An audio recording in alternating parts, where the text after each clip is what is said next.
tenemos una idea de que el corazón derecho y el corazón izquierdo manejan diferentes presiones.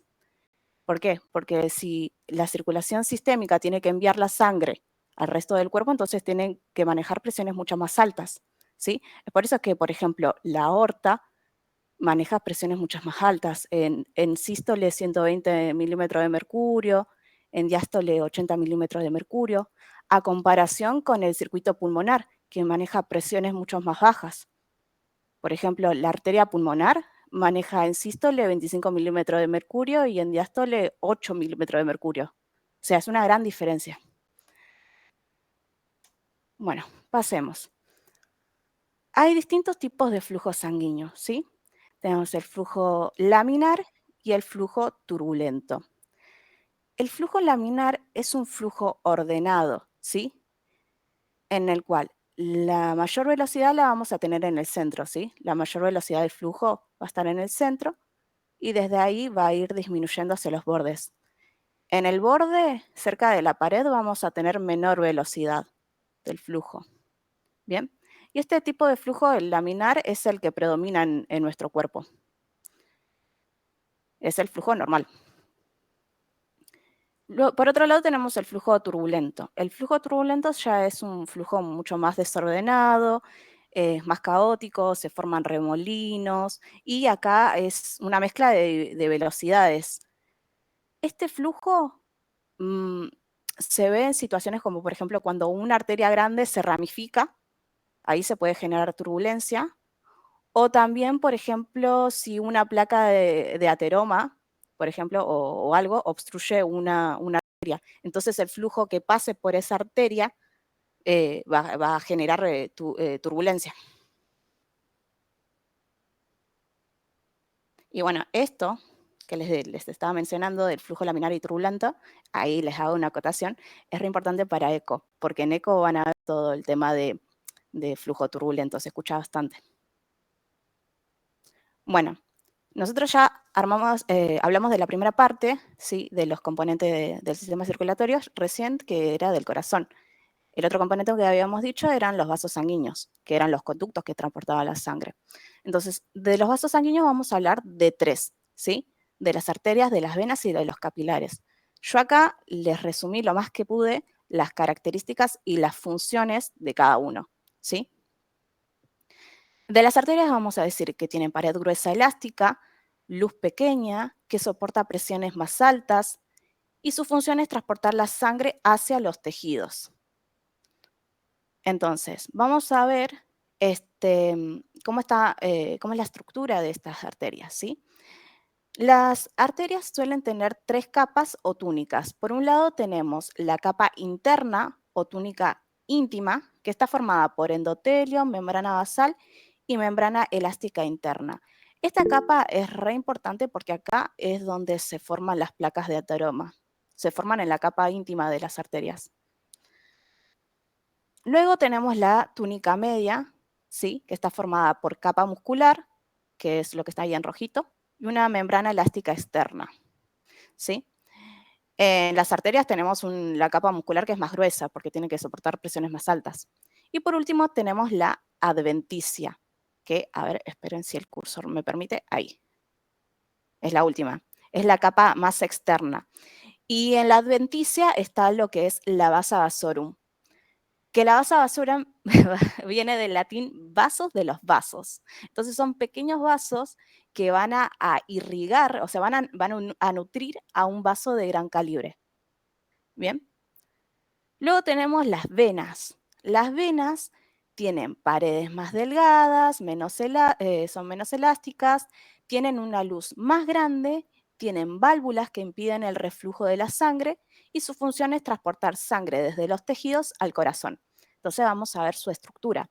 También tienen una túnica íntima o capa interna que está formada por un endotelio, por una membrana basal, una túnica media o capa media, ¿sí? Que es muscular, y esta tiene menos músculo porque no tiene que soportar grandes presiones como las arterias, entonces tiene menos músculos. Y por último tienen la adventicia, bueno, que sería la más externa, la capa más externa. Entonces, acá como se puede apreciar en la imagen, las venas tienen válvulas. Lo que le permiten estas válvulas, como dice acá, es impiden el reflujo de sangre, ¿sí? Entonces, gracias a estas válvulas es que mm, se puede retornar la sangre al corazón. Es decir, por ejemplo, una persona que está de pie, que está en bipedestación, se le dice, para que su sangre regrese al corazón, lo que tiene que pasar es que los músculos de las piernas tienen que contraerse y por otro lado también tienen que funcionar abriéndose y cerrándose estas válvulas, ¿sí? Porque si no, por gravedad la sangre se cae. Entonces, para regresar, funcionan estas válvulas. Piensen por el lado de una persona que tiene varices. Las varices, no sé si saben, pero son venas dilatadas y se origina más que nada porque una persona está mucho tiempo sentada o mucho tiempo parada. Entonces, lo que suele pasar en estas personas que tienen varices es que las válvulas no le funcionan muy bien, las válvulas de las venas. Entonces, eh, el flujo empieza a retroceder, el flujo de la sangre. Y se empieza a acumular sangre ahí en las venas, y es por eso que las venas se ven más dilatadas en las varices. Bueno, y por último tenemos los capilares. Los capilares tienen paredes extremadamente delgadas, son los vasos de menor calibre, no tienen músculo liso ni tejido elástico y tienen una luz muy pequeña. Su función es el intercambio de sustancias entre la sangre y el tejido. Entonces nosotros vemos que está formado por células endoteliales y membrana basal. O sea, tiene una estructura bastante sencilla. Y como vemos acá, dice, su función es de intercambio de sustancias entre la sangre y el tejido. Cuando el intercambio es entre la sangre y el tejido, la función sería de nutrición, porque entonces la sangre le está pasando nutrientes y oxígeno al tejido. En cambio, cuando el intercambio es entre el tejido y la sangre, o sea, del tejido a la sangre, ahí la función va a ser más de eliminación, porque el tejido le está pasando desechos y dióxido de carbono a la sangre. Bueno, vamos a pasar. Ahora vamos a hablar de las placas de ateroma, ¿sí? Que les había dicho yo que se formaban en la capa íntima de las arterias. Y bueno, este tema por ahí es un poquitito más complicado, así que voy a tratar de explicarlo lo más fácil que pueda, lo mejor que pueda. Bueno, de las placas ateromas tenemos factores de riesgo que predisponen a su formación, ¿sí? Estas noxas que van a ser el sobrepeso, la obesidad, sedentarismo, hipercolesterolemia, tabaquismo, hipertensión, diabetes. Todas estas noxas lo que va a hacer es predisponen a una lesión del endotelio, predisponen una lesión de la íntima. Bien, entonces ustedes ven acá una arteria normal, ¿sí? Con todas sus capas, ven la íntima, la media y la adventicia. Y lo que va a hacer estos factores de riesgo me predisponen a que haya una lesión acá en el endotelio y que después se me forme una placa de ateroma acá, en la íntima. Entonces, cuando se me lesiona el endotelio, ahí me empiezan a llegar células, macrófagos, lípidos, o sea, colesterol, el LDL, se empieza a acumular todo ahí en la capa íntima, entra y se acumula y forma la placa, ¿sí? Entonces, la placa de ateromas son depósitos de grasa, sobre todo colesterol LDL, que no sé si recuerdan que el LDL es el colesterol malo, porque suele llevar el colesterol, la lipoproteína lleva el colesterol desde el hígado hacia los tejidos, entonces por eso se le dice que es malo. El bueno, el HDL, es el que lleva el colesterol desde los tejidos hacia el hígado para ser eliminado. Entonces recuerden eso, que las placas de ateroma están formadas por colesterol malo. También está formado por restos celulares y están cubiertos por una cápsula fibrosa. Entonces, acá vemos cómo luego de que ocurrió esto de la lesión endotelial y empezó a formarse la placa, acá vemos cómo se formó una pequeña placa en la íntima, ¿sí? Que luego empezó a crecer. Y bueno, acá vemos una complicación en realidad de las placas de ateroma. Eh, bueno, se forman en la capa íntima de las arterias y pueden ocluir parcial o totalmente un vaso, obstruyendo el flujo sanguíneo. Acá les voy a comentar porque lo que ustedes ven es una sola complicación de la placa de ateroma, pero tiene un montón de complicaciones. Una de las complicaciones de la placa de ateroma es, si se rompe acá el endotelio, acá, y lo que puede pasar es que se forme un trombo arriba de la placa. El trombo entonces va a ocluir el vaso, ¿sí? Y al ocluir el vaso me puede generar isquemia. Entonces es todo un tema, porque si llega a pasar que eh, la placa de ateroma está en una arteria coronaria y encima de esa placa se forma un trombo, entonces, nada, se me puede ocluir una coronaria, me puede generar un infarto, porque o sea, no le llega oxígeno a la coronaria. Entonces, ahora vamos a hablar de la formación de la placa y de cómo es la estructura de la placa de ateroma. Bueno, entonces habíamos dicho al principio de que todas las noxas, el sedentarismo, la hipercolesterolemia, diabetes y todos los demás, todos esos factores, predisponían a una lesión en el endotelio. Entonces, acá que tenemos en esta imagen, vemos representada como una arteria. Tenemos el endotelio, en blanco se ve lo que es la capa íntima. Lo de abajo es músculo, todo esto es la capa media. Y lo de abajo de todo es la adventicia, por último, ¿sí? Entonces, si se rompe acá, si se lesiona acá, se va a formar la placa ahí, en la partecita blanca, en la capa íntima, ¿bien? Y lo que va a pasar es lo que yo le decía, cuando se rompe empiezan a llegar células, macrófagos, linfocitos, se empieza a meter ahí colesterol, ¿sí? Lípidos, y se va a terminar formando esto, la placa de ateroma, ¿bien?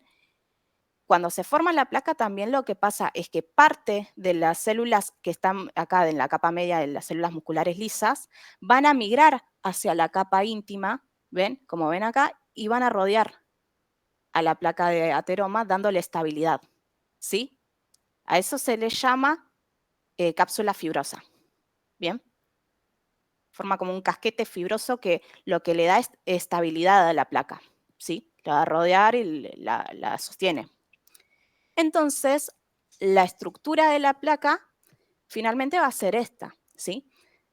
Acá yo les voy a mostrar bien lo que tenemos, es también una arteria, lo que veríamos acá arriba es la luz de la arteria, ¿sí? Acá tenemos el endotelio. Todo esto hasta acá vendría a ser la capa íntima, ¿bien? Lo que está acá en azul como en punteado, eso sería la elástica interna, ¿bien? Y a partir de acá lo que tenemos acá abajo es la capa media, ¿bien? Son todas células musculares lisas y sería la capa media.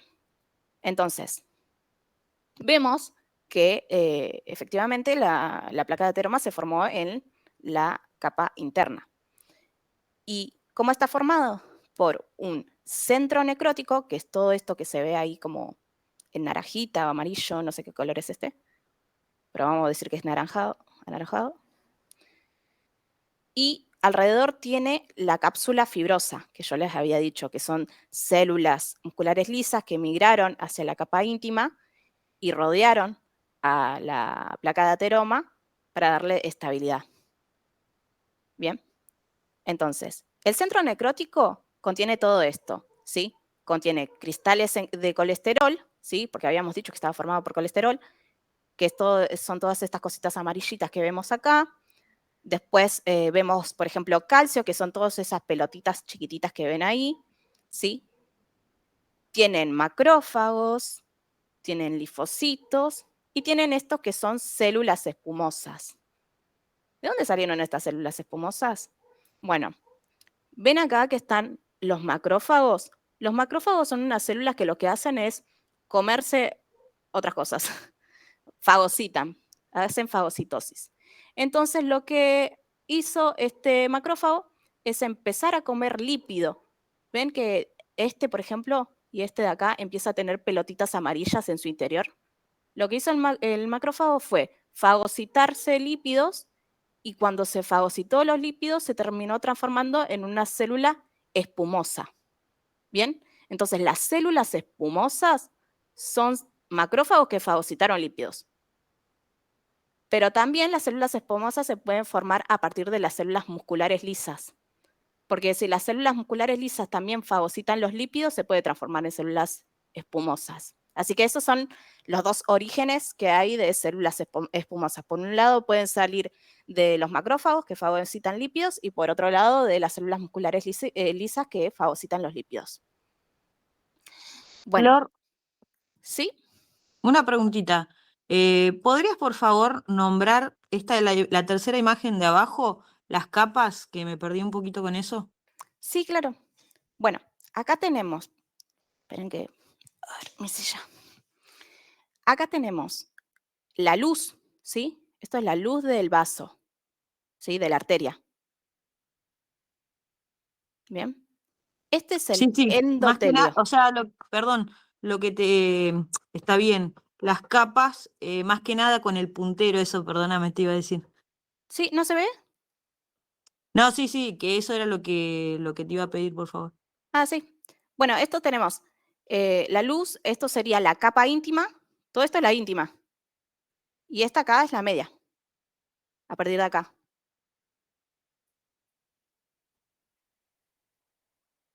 Ahí. Esto es la media. O sea, es lo mismo que está acá representado arriba.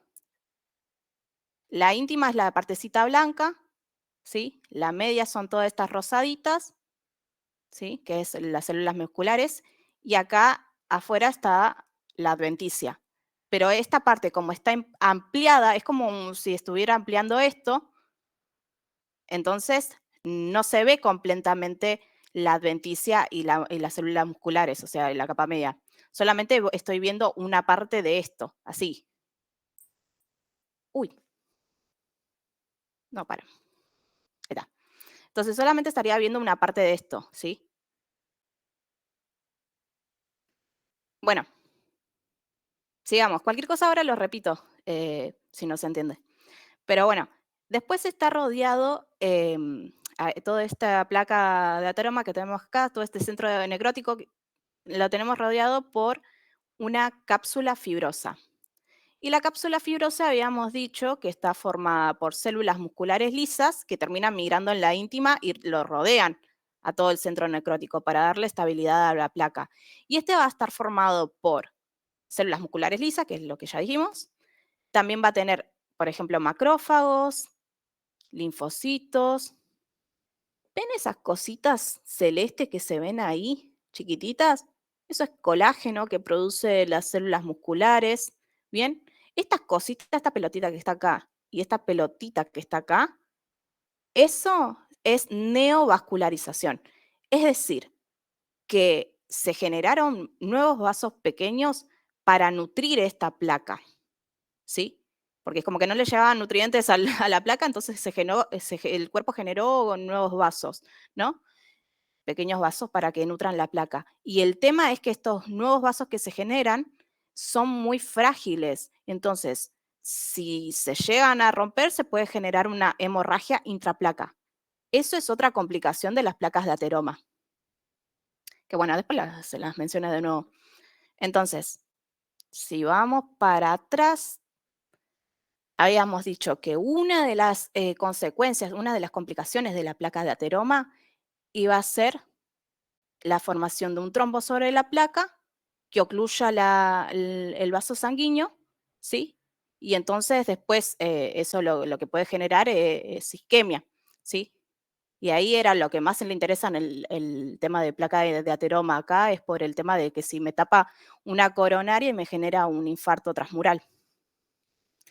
Después está la otra complicación que nosotros dijimos que es, bueno, si se rompe una de los vasos que se generaron por neovascularización dentro de la placa, se puede generar una hemorragia intraplaca. Bien, eso es todo otro problema, otra complicación. Otro problema puede ser que se desprenda un pedacito de la placa, ¿sí? Y viaje ese pedacito de la placa y se termine enclavando en un sitio más distal. ¿sí? Y eso ya sería un émbolo, ¿sí? En este caso, como sale de una placa de ateroma, se le llama ateroembolia a eso. Otra complicación puede ser también los aneurismas. No sé si escucharon de los aneurismas, pero básicamente es como la dilatación de un vaso, una parte de un vaso. Y en este caso sería porque se debilita la capa media. Vieron que yo les conté, por ejemplo, acá más atrás, que en la adventicia está la base Vasorum que nutre a los vasos por fuera, a los vasos más grandes.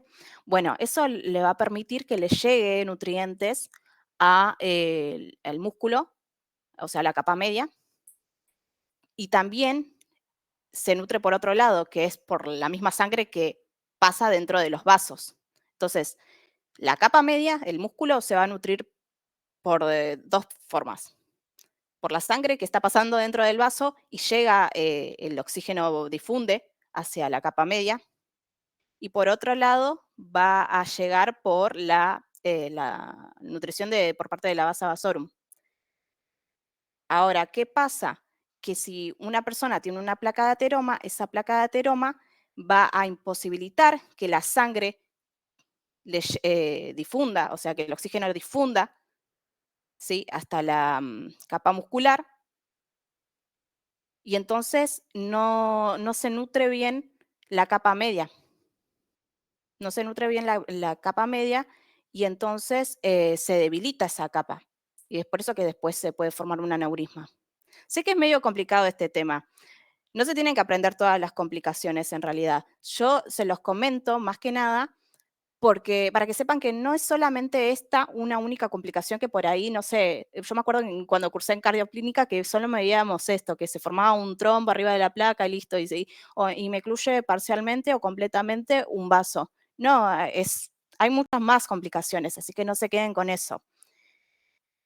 Bueno, con eso ya terminamos la parte de sistema circulatorio. Así que ahora si alguno necesita que le repita, trato de repetir de nuevo y con más paciencia y ver si lo puedo decir más fácil. ¿Alguien necesita que le explique de nuevo este tema? Si pueden, prendan el micrófono, cualquier cosa, porque yo no puedo ver.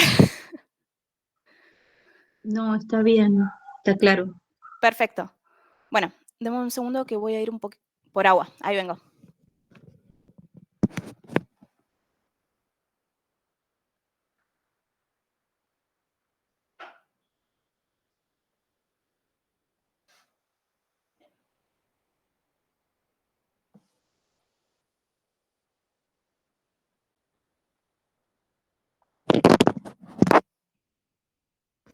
Bueno, si este tema todavía no lo vieron, igual en las placas de ateroma, lo van a ver en cardioclínica.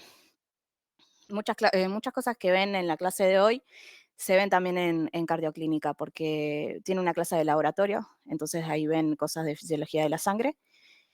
Y en otra clase también ven esto del tema de las placas de ateroma. El tema es que yo se lo doy un poquito por ahí más profundo porque hablo de la patogenia y también les explico bien cómo está formado toda la placa, que contiene todo. Entonces, bueno, nada, después eso lo leen bien tranquilos y en la imagen ya está todo lo que contiene cada parte de la placa, ¿sí? Tanto el centro necrótico como la cápsula fibrosa. Pero cualquier cosa, bueno, después consulten y los ayudo. Fisiología de la sangre. Bueno, este tema es re fácil. Es solamente sentarse y a leer porque de todos los temas de fisio, este es el más tranquilo. La sangre es un tejido fluido formado por células que se encuentran en suspensión en un medio líquido que es el plasma. Entonces, la sangre está formada por un lado por plasma y por el otro lado por células, ¿sí? Los elementos formes. Ahora, no se confundan plasma con suero. Yo les escribí la definición de cada uno para que no se los confunden, porque no es lo mismo plasma que suero. Plasma vendría a ser el líquido sin las células, ¿sí? Básicamente es eso, el líquido sin las células. pero tiene factores de coagulación, tiene todas las proteínas como el fibrinógeno. En cambio, el suero es el líquido que queda luego de la coagulación. Entonces no va a tener factores de coagulación y no va a tener fibrinógeno. Esa es la principal diferencia entre plasma y suero. Bueno, ¿cuáles son las funciones de la sangre? Bueno, hay un montón de funciones en realidad. En cualquier libro de fisiología lo van a encontrar que tienen una banda, son una banda. Pero yo se los resumí en estos tres, que son los más importantes, que son el de protección, o el de la inmunidad, porque la sangre lo que hace es va a llevar componentes del sistema inmune y componentes humorales, o sea, lleva los glóbulos blancos, lleva proteínas de fase aguda, proteínas del complemento, que son proteínas que ayudan a combatir los microorganismos, ¿sí? También tiene función en la hemostasia, porque aporta células y factores solubles, los factores de coagulación, los cuales son importantes en la protección contra el daño vascular y para mantener la fluidez y por ende una circulación adecuada de la sangre hacia los distintos tejidos. Otra función es la de regulación de la temperatura y hormonal. ¿Por qué? Porque habíamos dicho que la sangre transporta hormonas y por el otro lado porque también la sangre cuando se mueve de zonas, por ejemplo, más calientes a más frías del cuerpo, entonces ayuda con lo que es la regulación de la temperatura. Y la última función es de la homeostasis, que tiene que ver con el equilibrio ácido-base y el medio interno, regulación del equilibrio hidroelectrolítico. Esto es porque la sangre transporta bueno, el bicarbonato, ¿sí? Que es el principal buffer del cuerpo, y dióxido de carbono también. Bueno, luego tenemos los elementos formes, ¿no? Todas las células de la sangre. Van a ser los glóbulos rojos o eritrocitos, glóbulos blancos o leucocitos, y las plaquetas o trombocitos.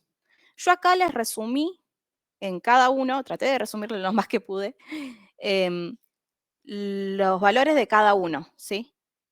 Esos los tienen que saber. Los valores sí se lo tienen que aprender.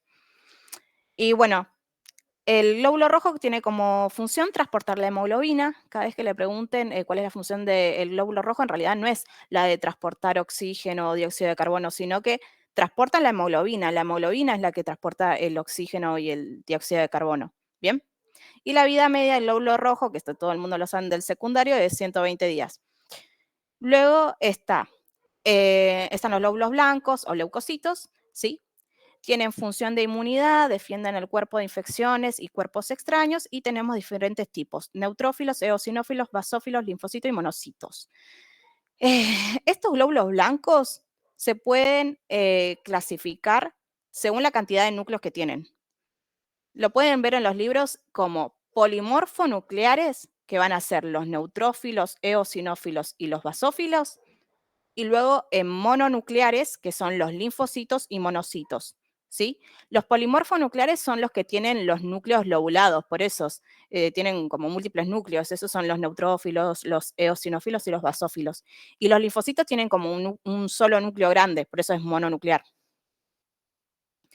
Bueno, los neutrófilos lo que van a hacer es, tienen función más que nada con lo que son inmunidad contra las bacterias, contra hongos. Los eosinófilos ayudan contra los parásitos, también en reacciones alérgicas.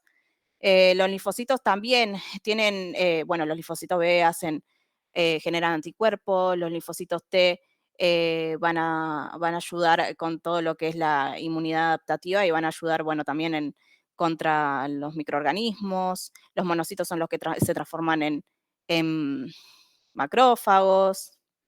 Creo que no me faltó ninguno. Bueno, cualquier cosa me avisan.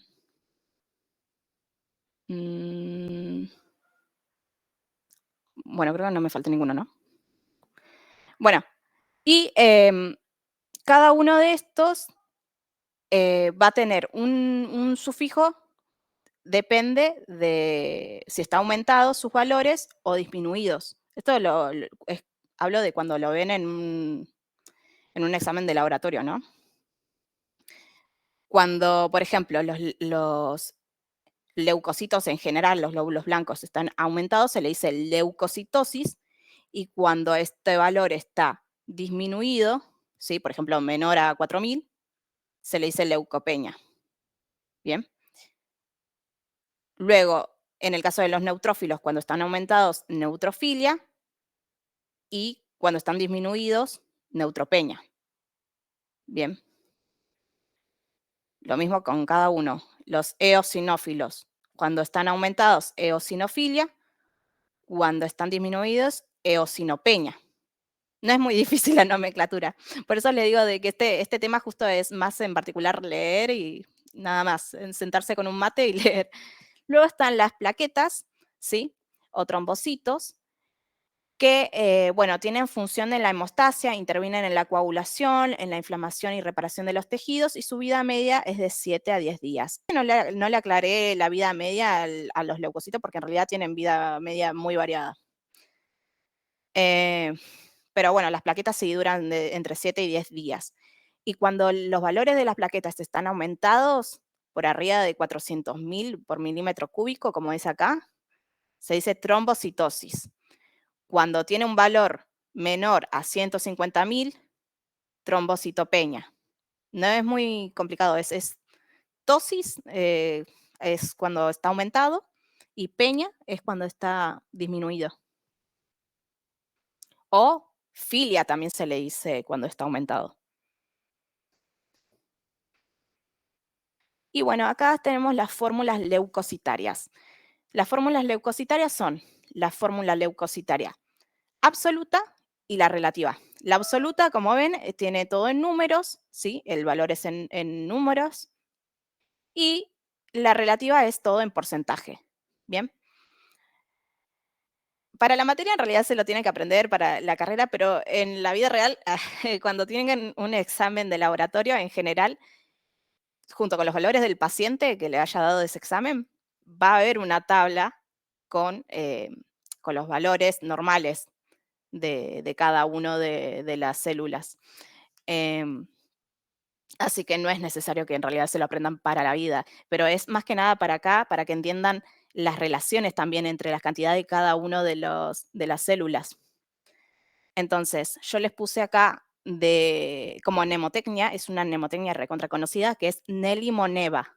Bien, Ne de neutrófilos, ¿sí? Que tiene 60%, Li de linfocitos, que es el 30%, Mon de monocitos, 6%, E de eosinófilos, 3%, y Va de basófilos, que es el 1%. Entonces, ¿qué pueden notar de esto? Que por ahí, depende de la bibliografía que lean, puede llegar a cambiar uno que otros céntimos, o sea, no sé cómo se le dicen, pero bueno, puede variar un poquito los números, ¿por qué dije céntimo? Puede variar un poquito los números de cada porcentaje o de la fórmula absoluta. Puede cambiar un poco el valor numérico. Y lo que van a ver es que los niños tienen la fórmula leucocitaria invertida, porque esta que estamos viendo acá es de adultos, ¿bien? Y sobre todo tienen, en los adultos, ven que tienen entre el 50 y el 70%. Y los linfocitos tienen entre el 20 y el 45%. En cambio, en los niños tienen la fórmula leucocitaria invertida. Van a tener muchos más aumentados los linfocitos que los neutrófilos. Esto se debe en parte porque los niños, bueno, primero nacen con todos los anticuerpos que le pasa a la madre por la placenta, después, nada, ya después se empiezan a enfrentar pasados los meses, ya ellos se empiezan a enfrentar con el sistema inmune, con las bacterias, con los microorganismos, y entonces empiezan a desarrollar anticuerpos y empieza a desarrollar su propio sistema inmune. Y bueno, entonces por eso que después de los 5 años cambia toda la fórmula leucocitaria y bueno, pasa a estos valores. Perdonen que me distraigo, pero alguien estuvo tocando el timbre como de forma sostenida. No sé por qué, estuvo tocando un montón de tiempo. Bueno, acá tenemos los hemogramas. Los hemogramas son análisis de sangre que permiten estudiar los componentes celulares de la sangre, principalmente glóbulos rojos, glóbulos blancos y plaquetas. Entonces, acá les puse una tablita de los valores de cada uno, del hematocrito en el hombre, en la mujer, estos valores todos se lo tienen que saber, del hematocrito, de la hemoglobinemia, o sea, hemoglobina en sangre, también se tienen que saber los valores. Más que nada del hombre y la mujer, no tanto en recién nacido, esto se lo puse más como para que vean las diferencias, pero al menos el del hombre y la mujer, de hematocrito y hemoglobinemia, esto sí se lo tienen que resaber, porque no solamente se lo toman en anato, también se lo suelen tomar en cardioclínica, todos. Bueno, esto también, el recuento de glóbulos rojos, recuento de glóbulos blancos, pero ya se los había puesto más atrás. Así que el hematocrito, les puse acá las definiciones de cada uno, es el porcentaje de glóbulos rojos en la sangre. La hemoglobinemia es la cantidad de hemoglobina en sangre. El recuento de glóbulos rojos es la cantidad de glóbulos rojos por milímetros cúbicos de sangre, que es lo que vemos acá, lo que vemos acá. Y el recuento de glóbulos blancos es lo mismo, ¿sí? Es la cantidad de glóbulos blancos por milímetro cúbico de sangre, que lo vemos acá. Y después están los índices hematimétricos. Los índices hematimétricos lo que van a hacer es, uno mide el tamaño de los glóbulos rojos y otro miden el contenido de hemoglobina de los glóbulos rojos. Por ejemplo, el volumen corpuscular medio se le llama. Lo que va a hacer es medir el tamaño de los glóbulos rojos, ¿sí? Entonces yo tengo toda una formulita, ¿sí? Que en base a los valores del hematocrito, ¿no? Lo multiplico por 10 y eso lo divido por el recuento de glóbulos rojos. Si me da 90 más menos 5 fentolitros, bueno, entonces digo, bueno, está normal. El glóbulo rojo tiene un tamaño normal, es normocítico, normocito. Eso cuando tiene el tamaño normal se le dice normocitosis. Ahora, si a mí me llega a dar un valor por arriba, ¿sí? A eso se le dice macrocitosis. Y si me da un valor muy por abajo de esto, se le dice microcitosis, ¿sí?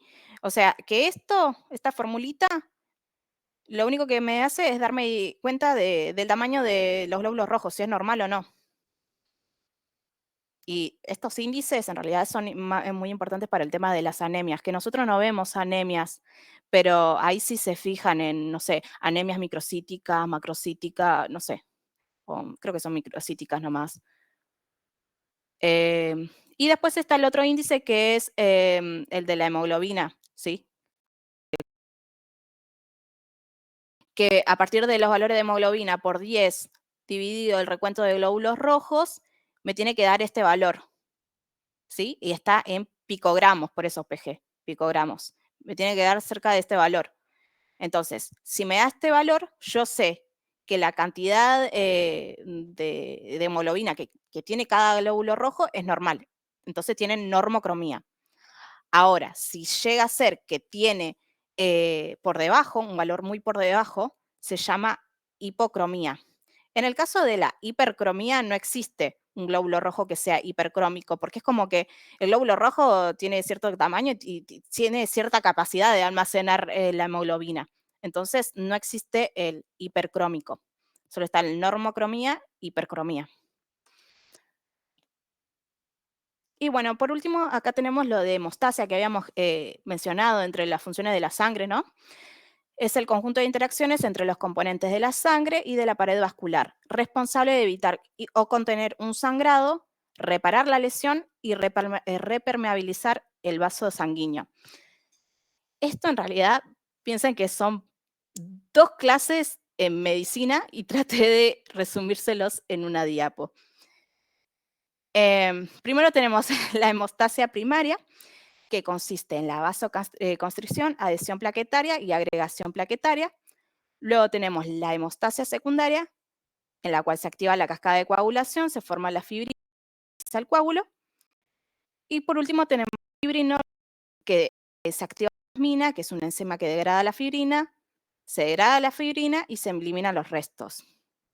Es decir, traducción, Les hago una traducción.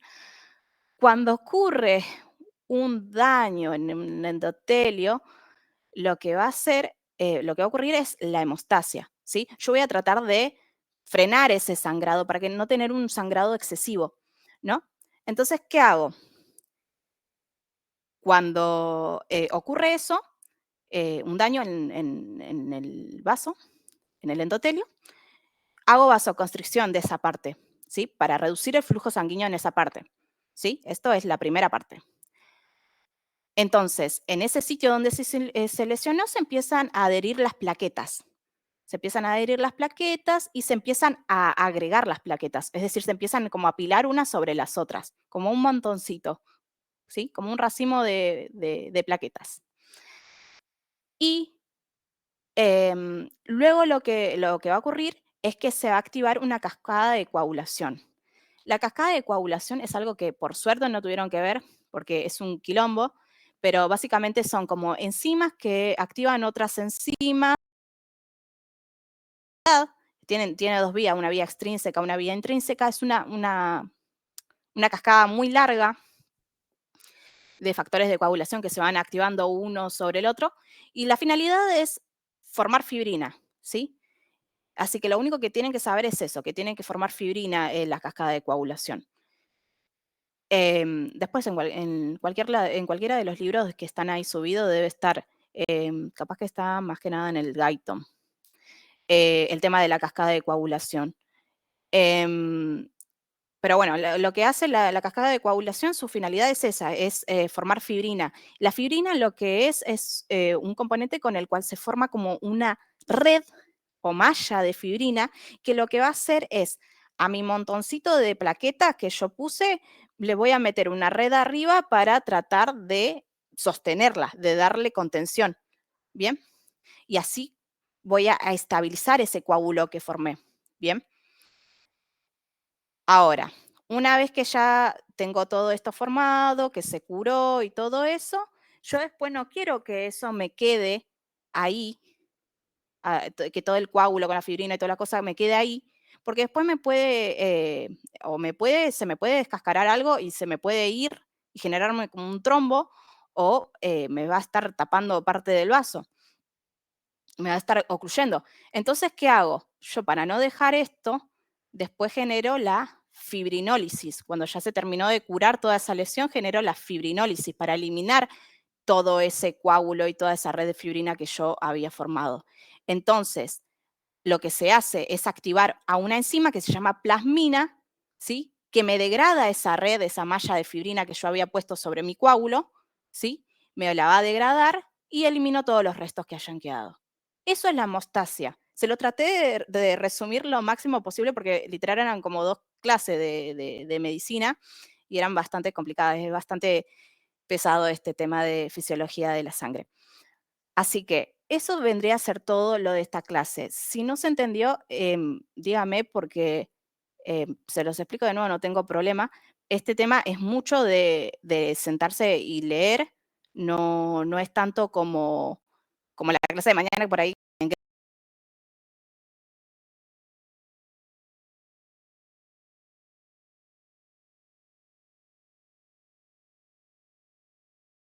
Para ver cómo está formado. No tanto sus complicaciones, acuérdense que las complicaciones nosotros se los comentamos como para que tengan una idea nomás, no es para que se las aprendan todas. Eh, Vamos a ver. A ver, dame un segundo. Haciendo un vistazo, un pantallazo, yo les digo de esta clase, cositas que se tienen que saber, sí. Circulación mayor y menor. Las arterias, las venas y los capilares, saberse bien toda su estructura. Si ven por ahí en alguno de los libros también cuánto miden cada uno, estaría genial si se aprenden cuánto mide cada uno. Saber un poco de la placa de ateroma también.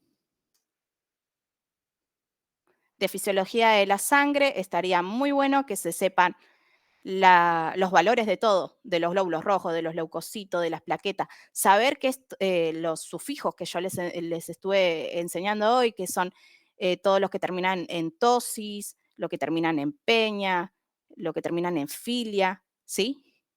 Saber, bueno, más allá de esto, que no es tan difícil de aprendérselo, porque si se lo aprenden en orden no es muy difícil las fórmulas leucocitarias, porque va todo en decreciente, es mucho más fácil aprendérselo. Pero bueno, sí, también tienen que saberse eso. Esto es lo que le había dicho, el hematocrito tanto en el hombre y en la mujer, hemoglobinemia tanto en hombre como mujer. Saber esto, las formulitas, y esta formulita también. Bien, y por ahí un poco de esto también puede llegar a entrar. Pero bueno, eso vendría a ser lo principal. No tanto solo para anatomía, sino también para cardioclínica. Entonces le tiro esa de Changui. Y con eso vendríamos terminando la clase. ¿Hay algo que les gustaría que les vuelva a explicar?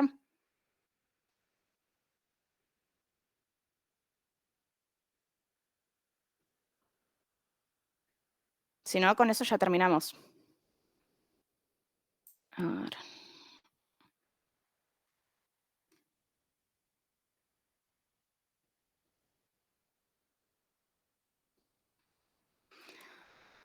Bueno, entonces ya terminamos, chicos, la clase.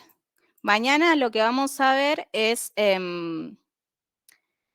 vamos a ver las curvas de hemoglobina, regulación de la presión arterial y regulación de la temperatura. Quedan pocas clases ya para el parcial, ¿sí? Es la clase de mañana, después fisiología respiratoria, no sé si hay otra clase más y ya es el parcial. Si todavía no estudiaron nada, yo le diría que ya es momento, porque si no, no creo que llegan, porque es bastante. Sobre todo el tema de ciclo cardíaco, por el gráfico es bastante complejo, los gráficos el potencial de acción, tienen el gráfico todavía de la hemoglobina, después tienen los gráficos que van a ver en RESPI. Entonces son bastantes cosas más allá de las cosas que se tiene que aprender los valores. Así que si todavía no arrancaron, yo les diría que vayan arrancando y cualquier duda consúltenos, que bueno, vamos a tratar de explicarles con la mejor de las ondas. Y bueno, nada de eso, chicos. Sí, chicos, queda una semana nomás. Es el 10 el parcial, así que vayan estudiando ya. Bueno, como les decía entonces, lo de la clase pasada, lean lo del Guyton o del Reyestoso. Guyton, unidad 3, capítulo 12 o 13, no me acuerdo bien, y Reyestoso, capítulo 12 o 13. Van a ver que lo van a tener que correlacionar con electro, que eso ya lo estuvieron viendo en la materia y también acá. Mañana es presencial, da la clase Flor, y el miércoles se le sube el cuestionario. Por favor, háganlo, que es importante para la regularidad. Es un requisito, ¿sí? Así que nada. ¿Podrían repetir otra vez lo que vamos a ver mañana, porfa? Mañana es hemoglobina. No, hemoglobina. No. Curva de la Curva de la hemoglobina. hemoglobina y regulación de la temperatura corporal. Sí, y regulación de la presión arterial. Dale, Lo gracias. importante de la clase de mañana, sobre todo, es sistema renina-angiotensina-aldosterona, porque eso lo ven un montón. Lo ven un montón tanto en cardioclínica este año. El año que viene también se lo van a repetir, o sea, los torturan con sistema renina-angiotensina y lo ven acá también. Porque, bueno, tienen que saber lo máximo que puedan de presión arterial, porque el año que viene van a hacer mapa, van a hacer ergometría, en todo van a tener que tomar la presión. Así que tienen que conocer muchas cosas de la presión arterial.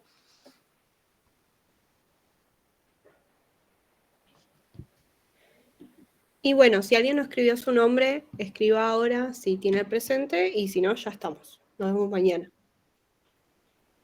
Chao, gracias, nos vemos. Chao. Muchas gracias, buenas noches. Gracias.